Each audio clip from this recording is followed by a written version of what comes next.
सीमापुर नाम का एक गांव था। उस गांव में पानी की बहुत कमी थी। वहां कोई पानी की पाइपलाइन नहीं थी। गांव की सभी औरतें सुबह सुबह पानी लेने हैंडपंप पर जाती। पूरे गांव में सिर्फ वही इकलौता हैंडपंप था। सब कुछ बहुत अच्छा चल रहा था। फिर एक दिन वो काली रात आती है। आधी रात का समय था। बहुत तेज हवा चल रही होती है। तेज हवा की वजह से रसोई की खिड़की खड़कने लगती है। अजी सुनो, शायद मैं रसोई की खिड़की बंद करना भूल गई। जाओ ना, उसे बंद करके आ जाओ, कहीं तेज हवा की वजह से वो टूट ना जाए। फिर हरिया रसोई की तरफ जाता है। अरे आज तो मौसम कुछ ज्यादा ही खराब हो रहा है। तभी उसे हैंडपंप के चलने की आवाज आती है। वो खिड़की से झांक कर देखता है तो उसकी आंखें फटी की फटी रह जाती हैं। बाहर एक चुड़ैल होती है। उसके पैर उल्टे और लंबे लंबे बाल होते हैं। उसने सर पर 3 मटके रखे होते हैं। फिर वो हैंडपंप से पानी निकालने लगती है और उन मटकों को भरने लगती है। हे भगवान, अरे ये तो सच में चुड़ैल है। अरे मुझे तो लगता है भूत प्रेत होते ही नहीं। फिर वो भागता हुआ जाता है और सीमा को लेकर आता है। सीमा भी उस चुड़ैल को देखकर हक्की बक्की रह जाती है। अरे मर गए रे, ये तो सच में चुड़ैल है। ये हमारे हैंडपंप पर क्या कर रही है? अरे पता नहीं, लगता है अपनी प्यास बुझाने आई है। अजी मुझे बहुत डर लग रहा है जी, जल्दी से खिड़की बंद करो, कहीं वो हमें देख न ले। फिर हरिया खिड़की बंद कर देता है और दोनों जाकर अपने कमरे में चादर के अंदर छुप जाते हैं। लेकिन रात भर उन्हें हैंडपंप चलने की आवाज आती रहती है और डर के मारे वो रात भर सो नहीं पाते।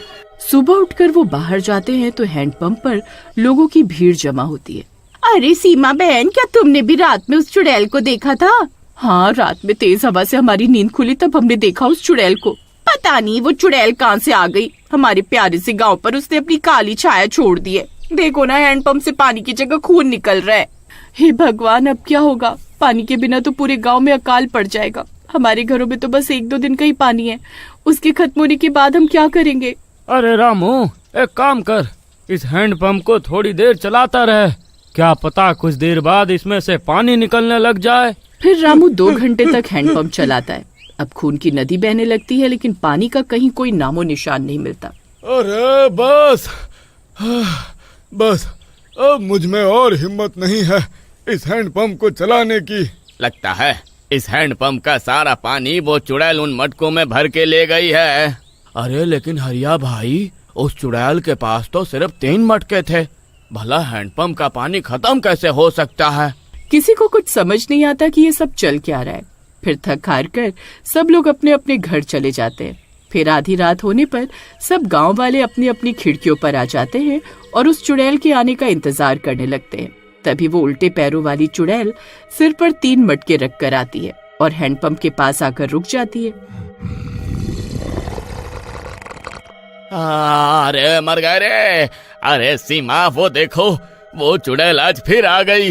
वो चुड़ैल फिर से हैंडपंप चलाती और पानी निकलने लगता। देखो जी, हैंडपंप में फिर से पानी आने लगा। फिर वो चुड़ैल मटकों में पानी भर के वहाँ से चली जाती है।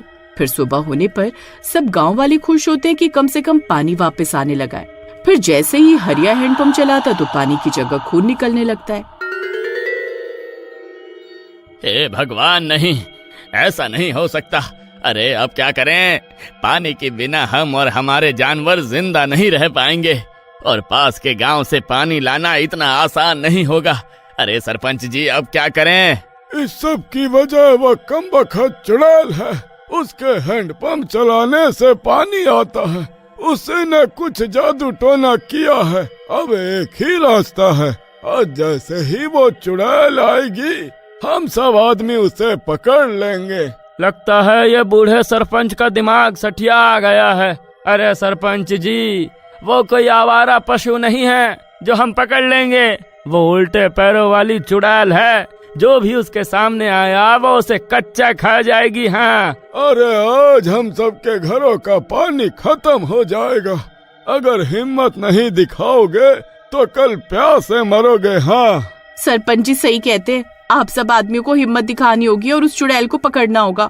सब आदमी एक दूसरे की तरफ देखने लगते हैं कि सबसे पहले चुड़ैल को पकड़ने उसके सामने कौन जाएगा, लेकिन कोई भी अरे मुझे लगता है सरपंच जी, पूरे गांव में सिर्फ आप ही इकलौते हिम्मत वाले मर्द हो। ये आपका ही सुझाव था। आपको ही सबसे आगे रहकर चुड़ैल का सामना करना चाहिए। हम सब आपके पीछे पीछे ही रहेंगे। अरे नास मिटे का लिया, मुझे इस उम्र में चुड़ैल के सामने जाने को बोल रहा है। अरे मेरी तो आधी रात को उस चुड़ैल की आहट मात्र से हड्डियां कांपने लगती हैं। मैं उसके सामने नहीं जाने वाला। अगर मरना ही है तो सब एक साथ प्यासे मरेंगे। भला मैं अकेला अपनी जान क्यों दूं? वहीं उन गांव वालों में एक बूढ़ी औरत थी। वो उन सब गांव वालों की बातें सुन रही होती है लेकिन कुछ बोलती नहीं है। लेकिन उसके हाव भाव से लगता था कि शायद वो इस चुड़ैल के बारे में कुछ जानती है। अजी आप सब डरपोक मर्द अपने अपने घरों में रहना, हम औरतें अकेले ही उस चुड़ैल का सामना कर लेंगी। क्यों बहनों? हाँ हाँ हम तैयार हैं। सीमा बहन हम सब आपके साथ हैं। हाँ सीमा बहन मैं भी तुम्हारे साथ हूँ। आने दो उस चुड़ैल को, आज उसे पकड़ कर ही रहेंगे। फिर सब लोग रात होने का इंतजार करने लगते हैं। फिर आधी रात होते ही तेज तेज हवा चलने लगती है। गांव की सब औरतें हैंडपंप के पास खड़ी होती हैं। वहाँ वो बूढ़ी औरत भी आ जाती है और सारे मर्द अपनी अपनी खिड़कियों से झांक छुप छुप कर देख रहे होते हैं। तभी वो उल्टे पैर वाली चुड़ैल वहाँ आ जाती है। उन औरतों को देखकर वो गुस्से में गुर्राने लगती है। तभी सारी औरतें एक साथ मिलकर उस चुड़ैल पर डंडों से वार कर देती हैं, लेकिन उस चुड़ैल को कुछ नहीं होता। फिर वो चुड़ैल एक एक औरत को उठा उठा कर मारने लगती है। हाय मेरी कमर, आए बहुत दर्द हो रहा है। अरे सीमा बहन हमने तुम्हारी बातों में आकर बहुत बड़ी गलती कर दी। ये चुड़ैल तो हमें उठा उठा कर आकर पटक रही है। अरे सीमा सीमा जल्दी भागकर वापिस आ जाओ, नहीं तो ये तुम सबको जान से मार देगी। तुम सब इसका मुकाबला नहीं कर पाओगे। फिर सब औरतें भागकर हरिया के घर के अंदर घुस जाती हैं। वहाँ सरपंच और गांव वाले पहले से मौजूद होते हैं। हरिया भाई आज तो आपकी पत्नी की वजह से हमें बहुत मार पड़ी है। हाय हाय हाय, उस नास मिट्टी चुड़ैल ने तो मेरी कमर ही तोड़ दी। कोई ना कोई रास्ता तो जरूर होगा इस चुड़ैल से मुकाबला करने का। मैं इस चुड़ैल के बारे में जानती हूँ। ये चुड़ैल पहले इस गांव की औरत थी। बहुत साल पहले जब गांव में भीषण सूखा पड़ा था, उसने देवताओं से मन्नत मांगी थी कि अगर गांव में पानी आएगा तो वो हर रात 3 मटके भरकर पास के कुएं में चढ़ावा डालेगी। पानी तो आया, लेकिन वो औरत एक रात कुएं में गिरकर मर गई। उसकी आत्मा अब भी मन्नत पूरी करने के लिए मजबूर है। लेकिन हैंडपंप से खून क्यों निकल रहा है? कुएं में उसके मरने के बाद उसका खून बहा था। अब वो कुआं अशुभ हो चुका है। जब तक चुड़ैल का श्राप खत्म नहीं होगा, कुएं और हैंडपंप का पानी खून में बदलता रहेगा। लेकिन जब वो चुड़ैल उस देवता पर 3 मटके पानी चढ़ा चुकी हो, तो फिर हर रात वो ऐसा क्यों कर रही है? वो इस बात से अनजान है। अब हमें उसे पानी भरने से रोकना होगा ताकि ये श्राप खत्म हो सके। इस चुड़ैल को खत्म करने का कोई न कोई तरीका तो जरूर होगा। हाँ एक तरीका है, 3 मटकों को तोड़ना होगा, लेकिन आधी रात को, ठीक उसी समय जब चुड़ैल पानी भर रही हो। ठीक है, अब की बार मैं अकेले इस चुड़ैल का मुकाबला करूंगी। लेकिन सीमा तुम अकेले उसका मुकाबला कैसे करोगी? हम भी तुम्हारे साथ आएंगी। नहीं नहीं, मेरी वजह से पहले ही आप सब लोगों को बहुत चोट आई है। आप मुझ पर विश्वास रखिए, अब की बार ये चुड़ैल बचकर वापस नहीं जा पाएगी। फिर रात आती है। चुड़ैल गुस्से में आती है। हवा तेज हो जाती है। सब लोग डर कर खिड़की से देखते हैं। अरे सीमा तुम अकेले मत जाओ, वो चुड़ैल तुम्हें आसानी से हरा देगी। मैं तुम्हारे साथ चलता हूँ। नहीं, आप यहीं रहो और मुझ पर विश्वास रखो। फिर सीमा अपने डर पर काबू पाकर हैंडपंप के पास पहुंचती है। वो चुड़ैल हैंडपंप चला रही होती है। तभी सीमा पीछे से जाती है और पीछे रखे हुए मटके पर जोर से वार करती है और मटका टूट जाता है। जैसे ही पहला मटका टूटता है, हैंडपंप से पानी की जगह आग निकलने लगती है। अरे नहीं, ये तूने क्या किया? अब मैं अपनी मन्नत कैसे पूरी करूंगी? अरे चुड़ैल जी, तुम्हारी मन्नत पूरी हो चुकी है, अब तुम्हें ये सब करने की कोई जरूरत नहीं है।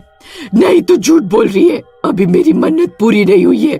फिर सीमा चुड़ैल से डरे बिना दूसरे मटके पर जोर से वार करती है और दूसरा मटका टूटते ही चुड़ैल चीखने लगती है और उसका आकार छोटा होने लगता है। तभी सीमा तीसरे मटके पर भी डंडे से वार करती है और उसे भी तोड़ देती है। तीसरा मटका टूटते ही चुड़ैल धुएं में बदलकर आसमान में चली जाती है और उसकी आत्मा को शांति मिल जाती है और अचानक बारिश होने लगती है। सुबह होते ही हैंडपंप से फिर साफ पानी आने लगता है। गांव वाले खुश हो जाते हैं और सीमा को गांव का सरपंच बना देते हैं और इस तरह सीमा अकेले ही बहादुरी से इस चुड़ैल का मुकाबला करती है।